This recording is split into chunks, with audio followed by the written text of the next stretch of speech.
헌법재판소의 윤 대통령 탄핵 심판 선고를 하루 앞두고 정치권의 긴장감도 고조되고 있습니다. 국회는 잠시 뒤 2시부터 본회의를 열어서 산불 피해 복구 대책과 추경 예산안 추진 방안도 놓고 여야 의원 13명이 긴급 현안 질문에 나섭니다. 직격 토론 장성호 전 건국대 행정대학원장, 최진봉 성공회대 교수와 함께 어제 재보선 결과를 비롯한 정치 현안 살펴보겠습니다.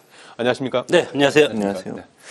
자, 이제 헌법재판소의 탄핵 심판 선고 24시간도 안 남았어요. 네. 22시간여 남은 시점입니다. 아직까지 결과를 알 수는 없는 그런 상황이고 여러 가지 이제 추측만 이제 나오고 있는 그런 상황입니다. 그런 과정에서 어제 우원식 국회의장 주최로 열린 전직 국회의장 간담회에서 헌재 선고를 계기로 사회 통합을 이뤄내자라는 정계 원로들의 당부가 이어졌다고 합니다. 그래서 지금 과연 내일 결과가 어떻게 나올 것인가와 함께 이후에 우리 사회는 어떻게 될 것인가 이런 부분에 대한 이제 우려들이 많이 나오는 것 같아요. 그래서 그 두 가지 그런 가운데 이제 승복 논란 이런 문제도 좀 불거졌는데 어떻게 그 두 가지 사례에서 어떻게 보셨습니까? 저는 일단 현재 판결에 대해서는 제가 전망하기로는 만장일치로 의결될 거라고 봅니다. 즉 파면이 될 거라고 생각을 하고 있고요. 예상을 하고 있고요. 왜냐하면 지금 여러 가지 5가지 쟁점 사안에 대해서 어느 하나도 헌법적으로 중요하지 않은 부분이 없습니다. 그리고 윤석열 대통령이 비상계엄 선포로 인해서 5가지 사항을 모두 다 위반을 했기 때문에 그 증거들이 차고 넘치는 상황입니다. 그런 상황에서 헌재 재판관들이 거기가 사실이 없다라고 그게 사실이 아니라고 적시할 수 있는 결정문에 그런 논리가 존재하지 않다고 저는 생각합니다. 그런 점에서 본다고 하면 헌재는 아마 만장일치로 파면을 결정할 것으로 예상이 되고 있는 상황이고요.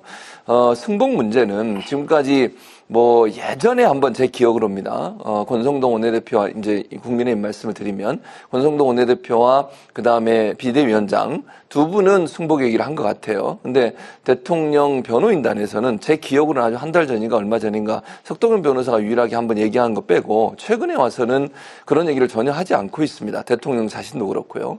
그렇기 때문에 승복을 안 하겠다는 건가라는 의심이 들 수밖에 없고 저는 헌재에서 어떤 결정을 내리든 국가의 안정과 미래를 위해서 누구든 승복해야 한다고 생각합니다. 그리고 승복 안 할 수 있는 방법이 없어요. 헌재 판결은 단심제이기 때문에 여기서 하면 끝나는 겁니다. 그런 점에서 본다고 하면 더 이상의 갈등을 이제 끝내야 된다. 내일 선고 이후에 대한민국이 새로운 대한민국으로 가기 위해서 모든 사람이 헌재 판결에 불만이 있더라도 승복하고 그리고 힘을 모으는 게 필요하다 이렇게 생각합니다. 네. 자, 내일 심판 선고 상황 그리고 승복 논란에 대해서 어떤 의견이십니까? 12월 14일 탄핵소추안이 가결되고 그리고 변론 종결 38일 만에 윤석열 대통령이 드디어 이제 내일 11시에 헌재에서 선고를 해서 오랫동안 좀 몇 개월 동안 국민적인 혼란과 갈등이 지금 광장에서부터 그리고 정치권에서 일어나고 있지 않습니까? 그렇습니다. 그래서 내일의 선고가 이 갈등을 수습하는 그런 장면이 됐으면 좋겠다. 모두가 승복했으면 좋겠다. 그것이 저 개인적인 바람입니다. 그러나 내일 선고 이후에 또 다른 갈등이 일어날 가능성도 무시할 수는 없다. 그렇게 돼서 그 향후의 갈등에 대해서도 정치권이라든가 우리 국민 모두가 이거에 대해서 예의 주시할 필요가 있고 물론 우리 교수님께서는 8대0 인용이라고 하지만 제가 보기에는 한 4대4 정도 기각이 되지 않을까 그렇게 생각이 듭니다. 왜냐하면 물론 12월 14일 탄핵소추안 가결을 할 때 쟁점이 5가지였습니다. 그 5가지와 별도로 적법 절차와 관련해서 이거에 대해서 심각한 오류가 있기 때문에 뭐냐면 대통령의 통치행위는 사법심사 대상이 아니라는 그런 것이 첫 번째고 두 번째는 탄핵소추 사유에서 내란죄를 철회하지 않았습니까? 그래서 소추 사유의 동일성을 상실했다. 그래서 만약에 내란죄를 뺐다면 이것을 국회에서 재의결을 해야 될 텐데 재의결을 하지 않은 그런 부분들 또 대통령 증인을 무더기로 기각해서 대통령의 방어권을 중대하게 침해했다. 이런 여러 가지가 있지 않습니까? 이런 거에 대해서 일단은 소추의 쟁점 5가지 비상계엄 선포라든가 포고령이라든가 이런 걸 별도로 하더라도 적법 절차를 위반했기 때문에 각하 의견이 상당히 많이 나올 가능성이 크고 물론 구체적으로 따져본다고 하더라도 대통령의 주장 그리고 변론에서 대통령이 직접 얘기한 거, 그리고 진술의 오염 정도, 이런 걸 봤을 때 쟁점의 5가지 부분에서도 일정 부분 위헌위법적인 것이 있을지언정 헌법에 따라서 보면은 이것이 중대한 위반이냐, 그렇지 않다, 이런 기각의견이 또 한두 명 나올 수 가능성이 있기 때문에 저는 내일 4대4, 그리고 승복 문제도 마찬가지로 대통령이 승복 선언하면 좋죠. 승복 선언 지금 뭐 안 할 수가 없지 않습니까? 아직까지 윤 대통령이 안 하고 있죠. 근데 대통령 입장에서는 지금 현재 11번의 변론에서 8번의 변론 직접 참석해서 참여해서 심리 과정에서 어떤 주장을 했냐면 이것은 비상계엄은 헌법상의 권한이고 정당한 통치 행위였다. 그리고 이것은 비상계엄이지만 경고성 계엄이었다. 그렇게 본인이 주장을 했기 때문에 이것은 탄핵소추의 대상이 아니고 이것은 기각돼야 된다 주장을 했기 때문에 여기서 그러면 기각을 정죄로 나는 승복하겠다 그렇게 얘기할 수밖에 없지 않습니까? 여기에서 내가 그러면 이것에 대해서 인용이 파면이 되더라도 내가 승복하겠다 그런 말 하기는 상당히 어렵기 때문에 이것을 대신해서 국민의힘에서 이미 수차례 걸쳐서 이거에 대해서 승복을 해야 된다고 주장을 하고 있고, 다만 민주당의 이재명 대표는 아직까지 그런 부분을 승복이라는 그런 말을 하지 않고 있기 때문에 내일 선거 이후에 갈등이 상당히 걱정이 된다 그렇게 생각이 듭니다. 예. 야권에서는 뭐 피해자가 무슨 승복을 하느냐 이제 이런 논리를 펴는 것 같아요. 어쨌든 뭐 내일 이 시간쯤에는 이제 결과를 가지고 저희가 이제 특보를 통해서 관련해서 좀 분석을 좀 해드릴 수 있을 것 같고요. 자, 그리고 잠시 뒤에 2시부터 국회 본회의가 열리는데 그 안건 아무래도 이제 산불 피해와 관련한 추경 편성 이런 부분도 좀 현안 질의가 있을 것 같습니다. 오전에는 이제 당정을 열어서 산불 피해 대책 마련을 위한 회의를 했고요. 지금 여야의 그 추경 편성과 관련한 입장차가 상당히 큽니다. 금액도 많이 차이가 나고요. 그래서 여권 정부 여당에서는 10조 규모, 야당에서는 이제 35조 규모로 이제 추경안을 편성해야 된다 이렇게 주장하고 있어서, 근데 이게 추경안 편성이 좀 타이밍이 또 중요할 것 같은데 신속하게 좀 편성이 됐으면 좋겠는데 어떻게 될까요? 오늘 시점에서 좀 접점을 찾아갈 수 있을까요? 찾으려고 노력을 해야죠. 그러니까 말씀하신 것처럼 타이밍이 대단히 중요하지 않겠습니까? 그러니까 추경을 한번 편성을 하면 이번에 이제 산불 피해 지역까지도 지원을 해야 되기 때문에 추경 편성이 늘어날 수밖에 없습니다. 지난번에 추경이 논의될 때만 해도 산불 피해에 대한 내용은 없었고, 실제로 경기가 너무 위축돼 있고 비상계엄 선포 이후에 자영업자들, 소상공인들이 엄청난 어려움을 겪고 있지 않습니까? 경기도 지금 엄청나게 낮아 있는 상태고요. 그러니까 내수 활성화를 위해 추경이 필요한 부분들, 이 부분 플러스해서 산불 피해 지역에 대한 지원까지도 함께 해야 되기 때문에 규모가 커질 수밖에 없습니다. 사실은 이게 언발에 오줌 누듯이 찔끔찔끔 하는 것은 별 의미가 없어요. 그래가지고 내수 진작이 일어날 수가 없습니다. 그러니까 물론 뭐 필요 이상으로 많이 하는 것도 문제가 된다고 볼 수 있겠지만, 이게 너무 적은 것을 편성을 하게 되면 실제 원하는 목표를 달성할 수 없다는 거예요.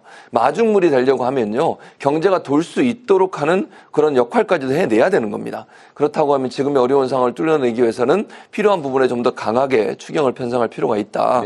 예를 들면 이런 거잖아요. 어느 회사든 회사가 잘 되려면 투자할 땐 열심히 투자해서 그 투자를 통해서 생산성을 올리고 그다음에 생산 효율성을 높이는 게 중요한 거 아니겠어요? 근데 이런 부분들을 좀 더 깊이 고민하는 가운데에서 추경 예산이 좀 늘어난 거에 대해서 여당이나 아니면 정부가 좀 적극적으로 나설 필요가 있다는 생각이 들고요.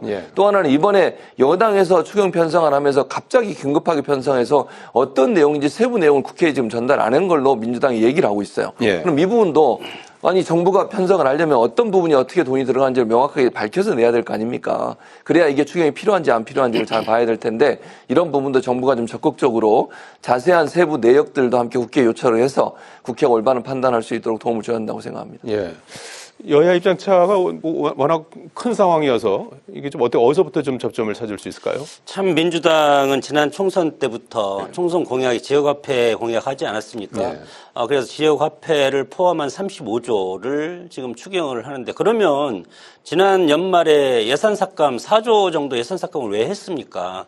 그리고 추경은 반드시 필요할 때 어떤 정말 간절하게 필요할 때 쓰는 것이 추경인데 지금 산불 피해 보면은 지난 2019년 동해안 산불의 배가 넘지 않습니까? 18배 정도 되기 때문에 산림 면적만 해도 28,000 헥타르라면 지금 이번에는 거의 48,000, 5만 헥타르 정도가 산불 피해로 맞고 18배가 넘고 있습니다.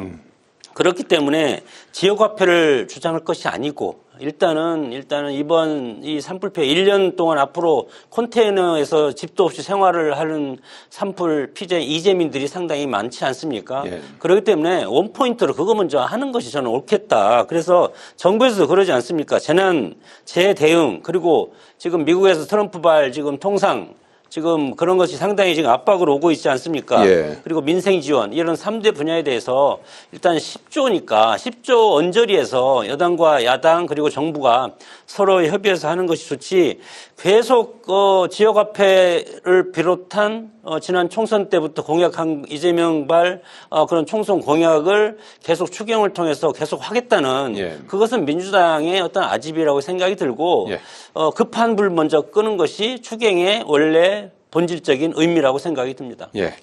자, 관련된 뭐 논점이라든지 여야의 입장은 잠시 뒤 이제 2시부터 있을 국회 본회의 현안 질문에서 조금 더 이제 보실 수 있을 것 같고요.